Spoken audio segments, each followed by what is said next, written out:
तुझे इस बात का अंदाजा भी नहीं है कोबरा कि ये जंग कितनी बड़ी है। तो समझ लो उस बड़े जंग से अच्छाई की परछाई बड़ी है जो कि तुम्हारे सामने कोबरा के रूप में खड़ी है। तो समझ ले कोबरा, इस बार अंधकार के सामने अच्छाई की परछाइयां दबेगी, क्योंकि जिन शक्तियों का तू गुलाम है ना, वही शक्तियां तेरे खिलाफ लड़ेंगी। तो फिर चल, तेरी इन गलत फहमियों को दूर हटाता हूँ। जहाँ से आया तू, तुझे वही पहुँचाता हूँ। तेरी ये शक्तियां मेरे सामने बेकार है कोबरा। नहीं, ये नहीं हो सकता। हो सकता नहीं कोबरा, हो चुका है। तू अब अपनी मौत की तैयारी कर, क्योंकि अब नहीं रहा तू अमर। तो ये मौत मेरी अकेले नहीं, तेरे साथ आएगी। कोबरा की धार तुझे उस पार पहुंचाएगी। जी क्या? मेरी शक्तियाँ? तेरी यही टूटती हुई शक्तियाँ प्रमाण है कोबरा तेरे हार का, होने वाले नरसंहार का। अरे नहीं कोबरा, ये कैसे संभव है?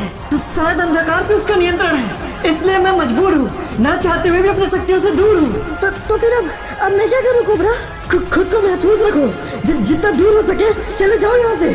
ठीक है।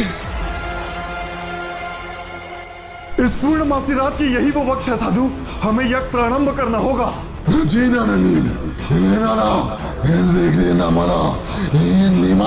साधु, अगर आपका आदेश हो तो वो प्रारंभ करने को तैयार है। वो तैयार है साधु के लिए बलि देने को, रैम्पेज की काली शक्तियों को अपना कहने को।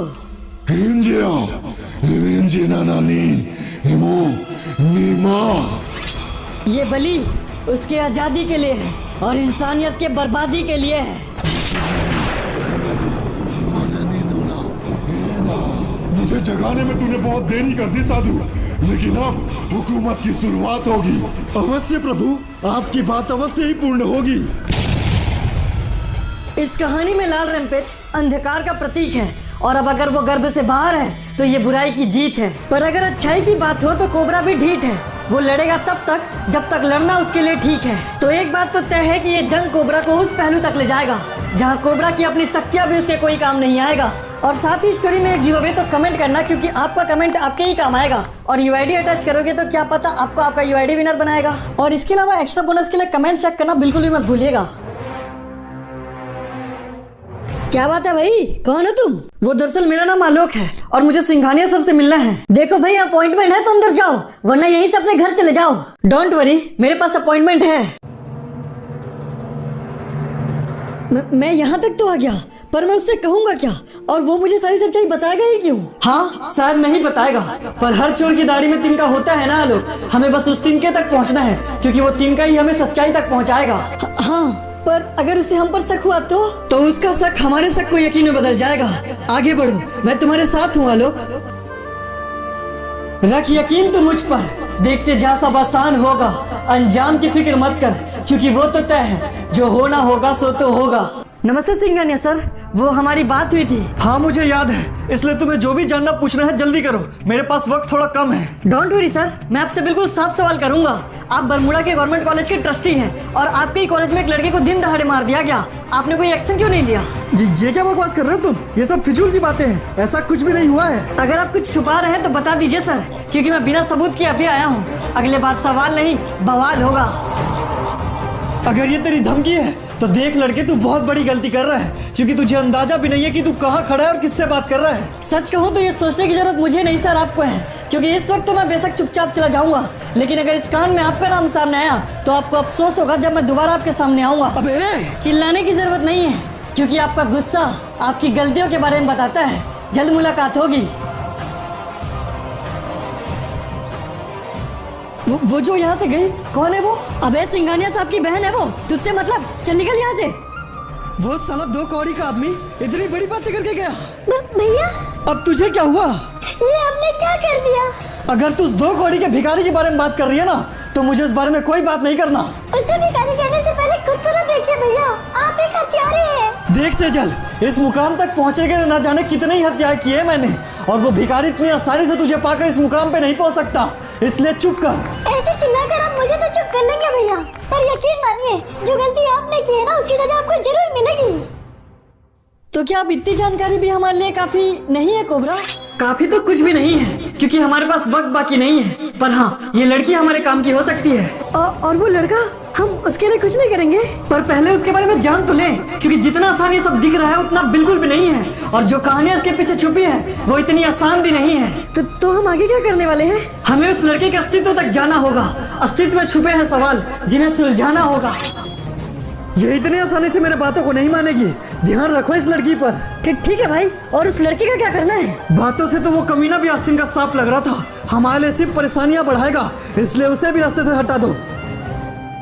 कन्हैया को मारना जितना आसान सिंघानिया के लिए था, उतना ही कठिन उसकी माँ के लिए अपने बेटे के मौत का दर्द सहना। माँ सुनिए, क्या आप घर पर हैं? अरे बेटा तुम, कन्हैया कहाँ है बेटा? वो कल से घर नहीं लौटा, तुम्हारे साथ गया था ना? हाँ माँ, गया तो था, पर क्या बेटा? सब ठीक तो है ना? मेरा जी बहुत घबरा रहा है। कहाँ है मेरा कन्हैया? वो माँ, कन्हैया एक जरूरी काम के लिए बाहर गया है और अभी कुछ दिन तक वो नहीं लौटेगा। क्या मतलब बेटा? मेरा मतलब माँ, आपका बेटा बहुत सारे पैसे कमाने के लिए बाहर गया है और अभी कुछ दिन तक वो वापस नहीं लौटेगा। तुम सच कह रही हो ना बेटा? हाँ माँ, मैं एकदम सच कह रही हूँ, आप घबराइए मत, सब ठीक है। आपको किसी चीज की जरूरत होगी तो मुझसे कहिएगा।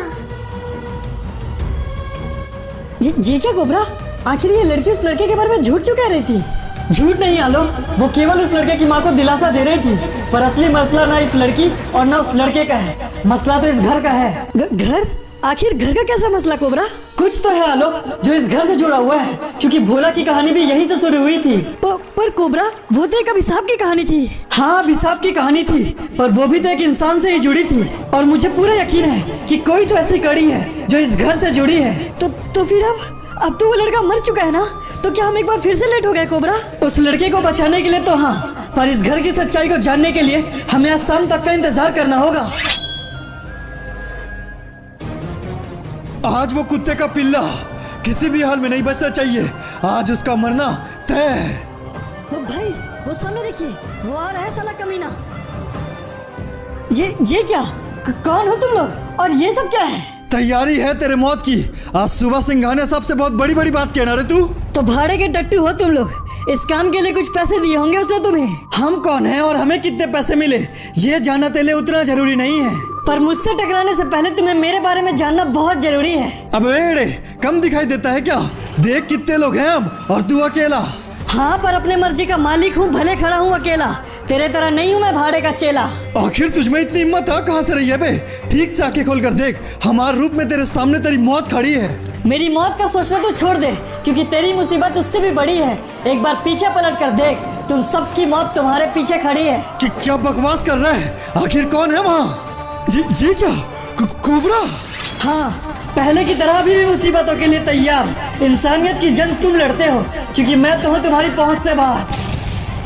और अपने उस सिंघानिया को बता कि जिए अपनी भीख की जिंदगी, यूं इस तरह अपने मौत से न टकरा। ठीक है, मैं समझ गया। ठीक है, एक और बात कि दोबारा कभी दिख मत जाना, वरना उस दिन पड़ेगा तुझे पछताना। ये क्या भाई, आपने उसे जाने क्यों दिया? अब हम सिंघानिया भाई को क्या जवाब देंगे? अबे पागल है क्या? जिंदा रहेंगे तब ना जवाब देंगे, अगर इसके पीछे जाएंगे तो साला कभी दिखाई भी नहीं देंगे।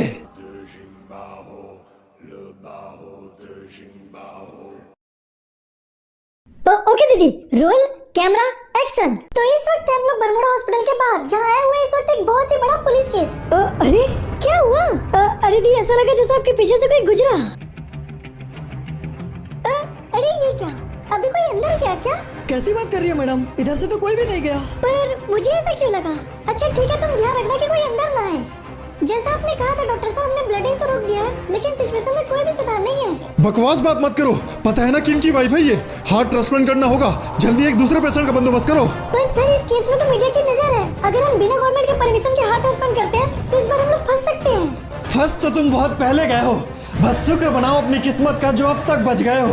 अरे ये क्या? कौन हो तुम और बिना परमिशन के अंदर कैसे आए? मेरा आना तो पहले ही तय था, बस मैंने आने में थोड़ी देरी कर दी, क्योंकि तूने डॉक्टर अपनी सारी हदें पार कर दी। पर आखिर हो कौन तुम? मैं तो तुम्हें नहीं जानता। हाँ, क्योंकि बंगले गाड़ी वालों से ना तू मिलता है, क्योंकि उनका काम करने से तुझे तेरा कमीशन मिलता है। क्या मतलब? कहना क्या चाहते हो तुम? कह के नहीं, मैं तुझे करके दिखाऊंगा। नाम कमाने का बहुत शौक है ना तुझे, तो देख मैं तेरा नाम कैसे मिट्टी में मिलाऊंगा। अरे डॉक्टर, मुझे सांस नहीं आ रही है। ये क्या? तूने ये क्या कर दिया? पता भी है किसकी पत्नी है वो? हाँ पता है, तो फिर तूने ये क्यों किया? वो कमिश्नर मेरा पूरा कमीशन खा जाएगा सिर्फ तेरी वजह से। यकीन नहीं होता डॉक्टर कि तुझे अभी भी तेरी कमीशन की पड़ी है। पैसों के नशे में कोई इतना अंधा कैसे हो सकता है कि उसे दिखाई भी ना दे उसके सामने उसकी मौत खड़ी है। अरे नहीं, ये क्या कर दिया तुमने? ये तो बस शुरुआत है डॉक्टर, इसका अंत तेरे मौत से होगा। देखो तुम जो कोई भी हो, प्लीज मुझे जाने दो। बदले में जो तुम चाहोगे मैं तुम्हें वो दूंगा। और मेरे पीछे क्यों पड़े हो? मैं तो तुम्हें जानता तक नहीं हूँ। तब तो बहुत कमजोर याददाश्त है डॉक्टर तेरी।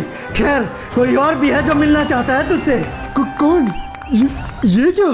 तुम? ये नहीं हो सकता, तुम तो मर चुकी थी ना। घबराना नहीं छोटी, तुझे कुछ नहीं होगा। मैं हूँ ना, मैं तुझे कुछ नहीं होने दूंगा। अरे ओ भाई, क्या कर रहे हो तुम यहाँ? एक बार बोलने में समझ नहीं आता क्या? जब तक पैसों का बंदोबस्त न हो जाए यहाँ आने की कोई जरूरत नहीं है तुम्हें। पर मैडम उसकी स्थिति दिन ब दिन खराब होती जा रही है। आप लोग तो डॉक्टर है, भगवान का रूप है, उसे बचा लीजिए ना। हाँ हम बचा लेंगे तुम्हारी बहन को, पर पहले काउंटर में पैसे जमा करवाओ। पता भी है हार्ट ट्रांसप्लांट कितना महंगा होता है। पैसे की फिक्र आप मत कीजिए मैडम, मैं खुद को गिरवी रख दूंगा पर सारे पैसे ले आऊंगा इलाज के। प्लीज मेरी बहन को बचा लीजिए। देखो पहले तो एक बात जान लो, ये रोना धोना यहाँ नहीं चलेगा। जाके बड़े डॉक्टर से बात करो, अब वही कुछ कर सकते हैं। ठीक है मैडम, बड़े डॉक्टर ना, मैं बात करता हूँ। आपको फिक्र करने की कोई जरूरत नहीं है सिंघानिया साहब। बहुत से डेड बॉडी पड़े हैं, हम उनके अंदर ड्रग्स भर के आराम से सप्लाई कर सकते हैं। तो यकीन मान डॉक्टर, अगर तूने इन डेड बॉडी का यूज करके ड्रग्स सप्लाई कर दिया ना तो मैं तेरा घर पैसों से भर दूंगा। अरे बहुत बहुत धन्यवाद सर। पर बस एक बात का ध्यान रखना डॉक्टर, पुलिस का कोई लफड़ा नहीं चाहिए मेरे को। डॉक्टर साहब। समझ गया सर। डॉक्टर साहब सुनिए डॉक्टर साहब। अरे क्या हो गया? दिखाई देता क्या? जरूरी बात चल रही है। और कौन हो तुम? वो दरअसल डॉक्टर साहब मेरी बहन की स्थिति बहुत खराब होती जा रही है, आप प्लीज उसे बचा लीजिए। देख विद्यार्थी, बिना पैसों के किसी का इलाज नहीं किया जा सकता। जा पहले पैसे लेकर आ, फिर अपनी बहन को बचाने का सोच। क्या मैटर है डॉक्टर? कुछ नहीं सिंगर साहब, बस मरने वाली है इसकी बहन। एक और डेड बॉडी बढ़ने वाली है हॉस्पिटल में। नहीं बढ़िया, तो अब तू काम को पूरा कर। नहीं डॉक्टर साहब ऐसा मत कहिए, मेरी बहन को बचा लीजिए। तुझे एक बार में समझ नहीं आता क्या? बिना पैसों के मैं कुछ नहीं कर सकता, लेकिन मैं तुझे पैसे दिला सकता हूँ। मर जाने दे अपनी बहन को, उसके शरीर के बदले अच्छे पैसे दिलाऊंगा मैं तुझे। सोच। ये क्या कह रहे हैं डॉक्टर साहब? वो बहन है मेरी, उसे बचा लीजिए। भैया क्यों उस भिखारी का नाम ले रही है तू? वो बस तुझे मरता हुआ देख सकता है और कुछ नहीं कर सकता तेरे लिए। ये क्या बोल रही हो मैडम आप? आपको तो इसे दिलासा देना चाहिए, लेकिन आप। तू मुझे मेरा काम मत सिखा। भिखारी कहीं के औकात होती नहीं है और आ जाते हैं बड़े बड़े हॉस्पिटल में। अब अपनी आंखों से देख अपनी बहन को मरते हुए। 2 कौड़ी के इंसान। क्या मतलब मैडम मरते हुए? मेरी बहन बच तो जाएगी ना? अब किसी हाल में नहीं बच सकती तेरी बहन, और मैं तो कहती हूँ तू भी मर जा उसके साथ। भिखारी कहीं का। भैया। हाँ छोटी, उनकी बातों पे ध्यान मत दो। आप बहुत अच्छे। छोटी ये क्या हो गया? सब मेरी गलती है। अगर किसी को मरना चाहिए तो वो मैं था। तू क्यों मर गई छोटी? हाँ तो अभी भी क्या देरी हुई है? तू भी मर जा, तेरी बॉडी भी हमारे काम आ जाएगी। उस दिन मैं चाह के भी ना रो पाया। तुम लोगों ने दर्द ऐसा दिया जिसे मैं आज तक ना सह पाया। मुझे माफ कर दो, मुझसे गलती हो गई। मैं मरना नहीं चाहता। मौत किसी को बताकर तो नहीं आता, हर किसी के किस्मत में लिखा होता है, और कोई इंसान अपने किस्मत के बिना नहीं आता।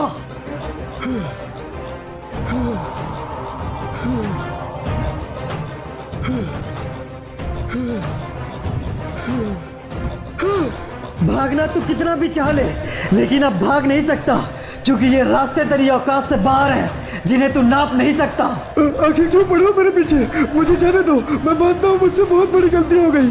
तुझे अपनी गलती का एहसास नहीं है डॉक्टर, ये तो बस तेरा डर बोल रहा है। और तेरा ये डर ही तेरी गलतियों का राज खोल रहा है। तो आखिर चाहते क्या हो तुम लोग मेरे से? मुझे मार देने से कुछ ठीक तो नहीं होगा ना? बिल्कुल सही सवाल। तो चल तेरी गलतफहमी मैं दूर करती हूँ। ना जाने तूने कितनों के साथ ये किया, आज मैं भी तेरे साथ यही करती हूँ। निर्दोषों को मारने वाले तू भी मर। और फिक्र मत करना, क्योंकि ये इंतकाम सिर्फ तेरी मौत से नहीं रुकेगा। तेरे जैसा हर वो कमीना इन कदमों में झुकेगा।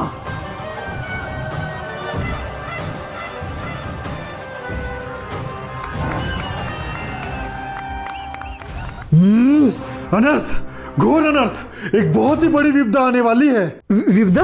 परंतु कैसे विपदा महंत?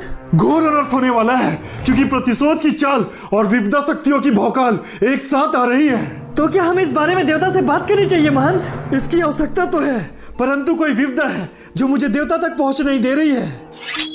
और आपको ये जान के हैरानी होगी कि ये विपदा स्वयं देवता से जुड़ी हुई है महंत। प्रणाम कोबरा, हमें आपके आने का अंदेशा था। यहाँ आना हमारी मजबूरी थी महंत, क्योंकि कुछ है जो हमारी कल्पना से परे है। एक अंधकार से भरा हुआ जंग, जहाँ हर जीत एक हार के बाद तय है। हम आपकी बातों को समझ रहे हैं कोबरा, क्योंकि जो हम देख सकते हैं वह बिल्कुल भी असामान्य नहीं है। यही वजह है कि हम व्याकुल हैं महंत, क्योंकि इतनी शक्तियाँ गलत हाथों में सही नहीं है। कोबरा, हम कुछ देख सकते हैं। शायद तुम्हारे आने से देवता के द्वार खुल गए हैं। नहीं कोबरा, यदि यह वही है तो अनर्थ होने वाला है। अनर्थ तो पहले ही हो चुका है महंत। उन्होंने पूर्णमासी की रात उस गर्भ में छुपे शैतान को जगा दिया है। प्रणाम देवता, आपने आने में इतना वक्त क्यों लगा दिया? क्योंकि अब हम कैद है महंत। कैद? परंतु आपको कौन कैद कर सकता है देवता? किया जा सकता नहीं, किया जा चुका है महंत। आपको वो सिक्के का दूसरा पहलू याद है? आज इस यज्ञ का पूर्ण होना अति आवश्यक है सेनापति। आप इस यज्ञ को निसंदेह पूर्ण कीजिए। हम हैं महंत। सिर्फ तुम नहीं, यहाँ हम भी मौजूद हैं, और हमारे रहते ये यज्ञ किसी भी हाल में पूर्ण नहीं हो सकती। केवल महंत पे नियंत्रण पा लेने से तुम इस यज्ञ को कदापि नहीं रोक सकते, क्योंकि यहाँ हम भी हैं। प्रणाम देवता। प्रणाम महंत, आप इस यज्ञ को पूर्ण कीजिए और इस काली परछाई को गर्भ तक हम पहुँचाएंगे। और उस जंग का निर्णय अभी तक तय नहीं हुआ है महंत। तो इसका अर्थ ये हुआ कि अब काली परछाइयां गर्भ से बाहर है देवता? हाँ महंत, और वो भी दुगनी शक्तियों के साथ। और इस बार उन काली परछाइयों का सामना कोबरा को अकेले ही करना होगा। तो अब शुरू होगी असली जंग, जहां बुराइयों के सामने अच्छाई हो जाएगी तंग। और साथ ही स्टोरी में गिव अवे तो कमेंट करके अपना यूआईडी अटैच करना बिल्कुल मत भूलिएगा, और एक्स्ट्रा बोनस के लिए कमेंट बॉक्स जरूर चेक कर लीजिएगा।